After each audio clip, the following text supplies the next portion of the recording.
aku jadi tergila-gila, membuat aku jatuh cinta, karena tak ada yang lain sepertimu. Berkali ku mencoba berpaling dengan makhluk indah lainnya, namun tak pernah ku rasakan bila seindah bercintaku denganmu. Senang sekali di siang hari ini kembali saya Eli Prabowo yang menemani Anda untuk program Ruang Publik begitu ya. Kita akan lanjut begitu diskusi kita di hari ini, dan saya masih bersama dengan Bu Lili. Bu, ini kalau ditanya apa sebenarnya manfaat yang paling akan terlihat ketika masyarakat kita di sebuah desa, kelurahan, tingkatan terbawah begitu ya, benar-benar memiliki kesadaran hukum yang baik, Bu Lili? Ya, manfaatnya jelas kalau masyarakat sadar hukum, tertib dan tentram.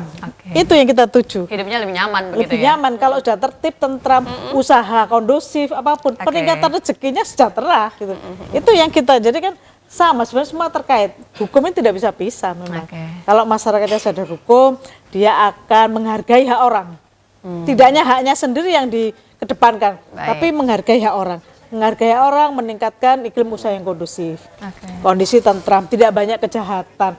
Itulah yang kemudian membuat kesejahteraan masyarakat yang sebenarnya sudah jadi cita-cita bangsa kita di pembukaan Undang-Undang Dasar.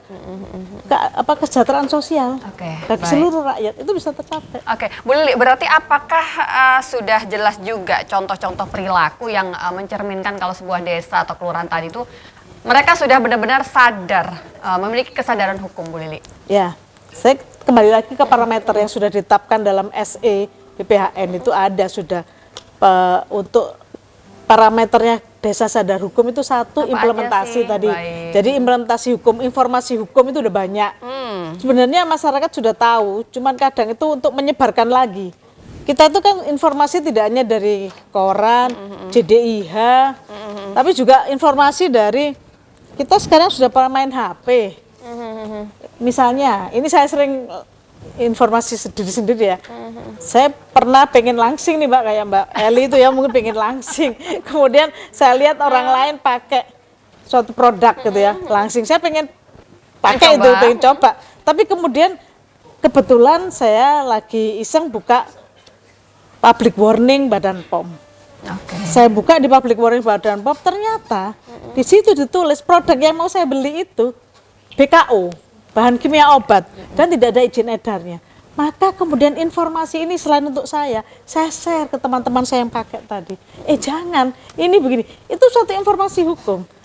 Nah, kita itu pengen coba kalau punya WA, IG, gunakan untuk itu yang positif, kan gitu. Itu informasi hukum. Makanya ini juga kita sampaikan ke desa.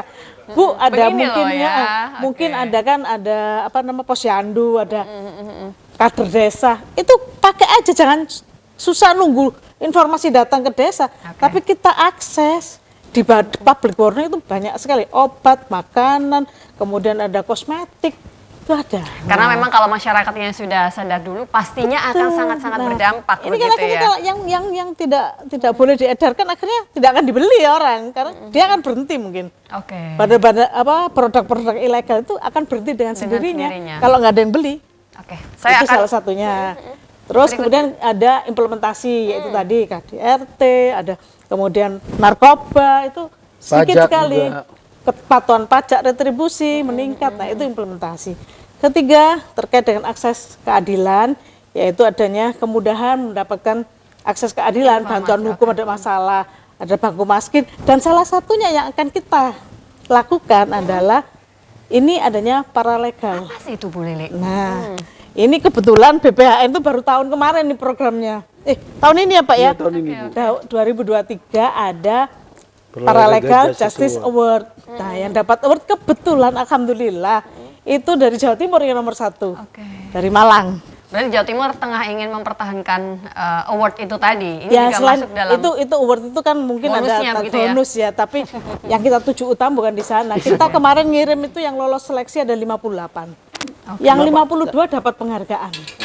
Jawa Timur peserta terbanyak kemarin. Ya alhamdulillah dapat. Paling banyak dapat penghargaan Ibu. Paling banyak 52. Nah, itu bonusnya dapat penghargaan. Tapi apa yang kita harapkan dengan kepala desa? kemudian lurah. Yang Ini sudah paham, sadar hukum tadi. paham tentang hukum, bagaimana menyelesaikan masalah di dalam masyarakatnya. Lurah ini kan ujung tombak dan ujung tombok mungkin ya kalau ada foto-foto itu kan. Karena yang langsung begitu ya.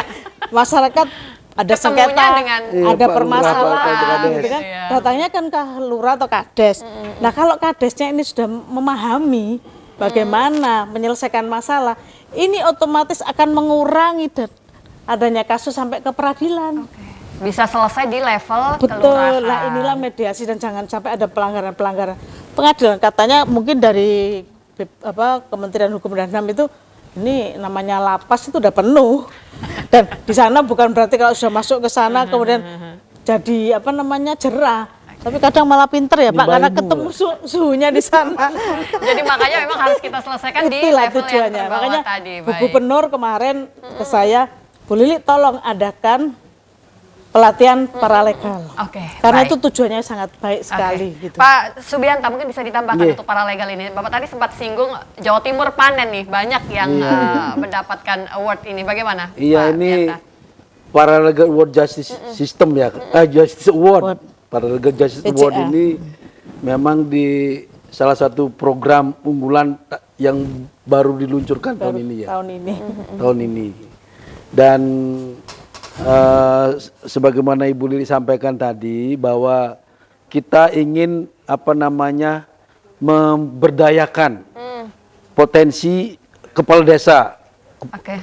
lurah ya, untuk bisa menyelesaikan kasus-kasus yang dihadapi oleh masyarakat setempat. Oke. Jadi melalui namanya non litigasi, penyelesaian kasus melalui tidak melalui pengadilan ya, non litigasi gitu ya itu.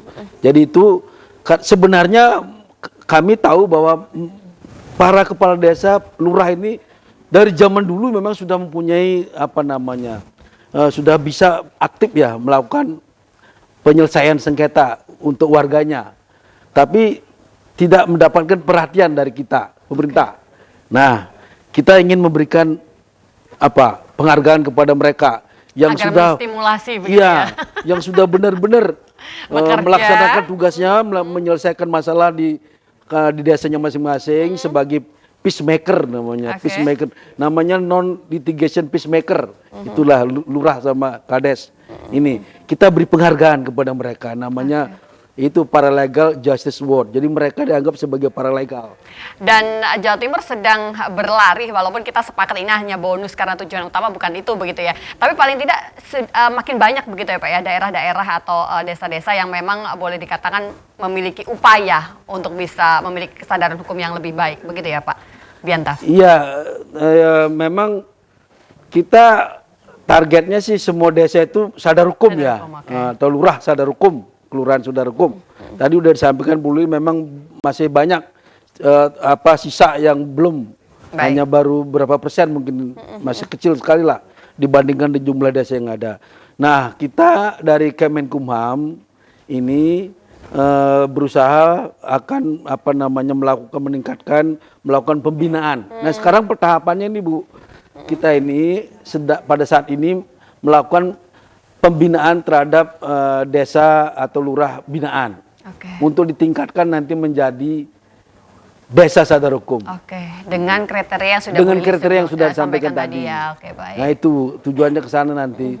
Ya ini memang salah satu program pemerintah untuk meningkatkan kesadaran hukum masyarakat melalui level yang paling rendah ini, desa atau Baik. lurah gitu. Level yang paling bawah begitu Paling bawah, ya Pak ya. Subianto. Oke baik, saya bergeser ke Pak Freddy. Satu yang timpang menurut saya Pak Freddy, di satu sisi bolehlah kita berbangga dengan beberapa penghargaan yang sudah kita dapatkan, tapi di sisi lain jangan lupa kita harus masih terus berlari begitu ya Pak ya.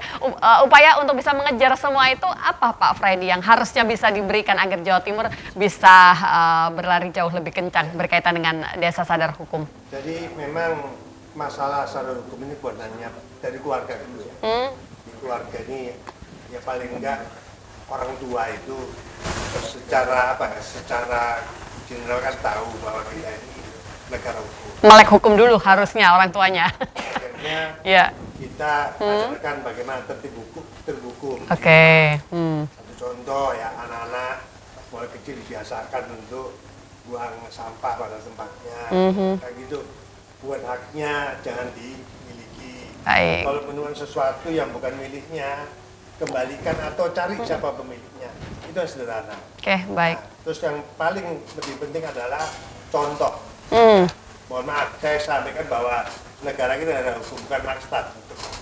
Makanya kami-kami yang elit-elit yang ada di kebijakan di pemerintahan itu juga memberikan contoh. Ya kan itu contoh ya. Saya tidak menutup kemungkinan. Problematika hukum kan belum selesai. Ya itu saya bilang kasuistis, bukan institusi. Kalau kasuistis berarti perilaku manusia, bukan institusi. Kami di sini masih punya komitmen. Bagaimana penegakan hukum ini harus tetap kita berjalan sesuai aturan yang ada. Maka tadi Bu Liz sampaikan banyak LP yang penghuni ini sampai overload. Sudah penuh. Over ya, berload. Mestinya kapasitas 1000 ini saya sudah 5000. Terbesar adalah narkoba. Data narkoba sampai 7% di LP. Saya punya datanya. Makanya saya khawatir justru ini para pemegang atau para elit penguasa, baik tingkat sesuai tingkatannya ya, termasuk yang di desa. Ya sudahlah, kalau ada kasus itu kasuistis. Tapi sebagai penguasa, sebagai figur publik itu berikan contoh. Oke, baik. Pak Freddy, nanti saya akan kembali ke Anda karena tentunya masih ada beberapa pertanyaan lagi begitu ya yang berkaitan dengan tema kita di hari ini, pembentukan desa, kelurahan, sadar hukum, dan paralegal. Kita jeda sebentar dan pastikan Anda tetap bersama dengan kami.